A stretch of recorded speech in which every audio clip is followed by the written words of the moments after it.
Kozhikode new year ആഘോഷത്തിനിടയിൽ സ്ഫോടനത്തിൽ 2 പേർക്ക് പരിക്കേറ്റിരിക്കുന്നു. ബൈക്കിൽ ഈ പടക്കവുമായി പോകുന്ന സമയത്ത് ഇത് പൊട്ടിത്തെറിക്കുകയായിരുന്നു. അങ്ങനെയാണ് ബൈക്കിൽ യാത്ര ചെയ്ത 2 പേർക്ക് പരിക്കേറ്റത്. ഈ പരിക്കേറ്റ 2 പേരെയും കോഴിക്കോട് ആശുപത്രിയിൽ പ്രവേശിപ്പിച്ചു. ഇവർ സഞ്ചരിച്ച സ്കൂട്ടർ പൂർണ്ണമായും കത്തിനശിച്ചിട്ടുണ്ട്.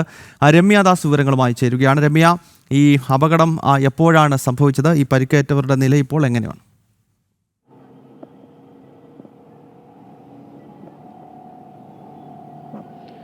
ഗൗതം, ഇന്നലെ വൈകിട്ടോടു കൂടിയാണ് ഈ ന്യൂ ഇയർ ആഘോഷത്തിനായി പടക്കം വാങ്ങി പോവുകയായിരുന്ന സ്കൂട്ടറിൽ സഞ്ചരിക്കുകയായിരുന്ന അവരുടെ കയ്യിൽ നിന്നും ഈ പടക്കം പൊട്ടിയത്.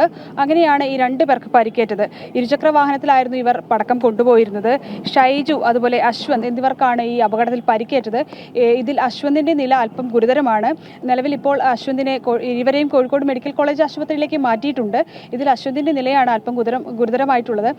ഇന്നലെ ന്യൂ ഇയർ ആഘോഷത്തിനായിട്ട് ഇവരുടെ വടകരയിൽ നിന്നും പടക്കം വാങ്ങിയിട്ട് സ്കൂട്ടറിൽ ഇവരുടെ സമീപത്തെ സ്ഥലത്തേക്ക് കൊണ്ടുപോവുകയായിരുന്നു. ഇതിനിടയിലായിരുന്നു ഇത്തരത്തിൽ പടക്കം പൊട്ടിത്തെറിച്ചത്.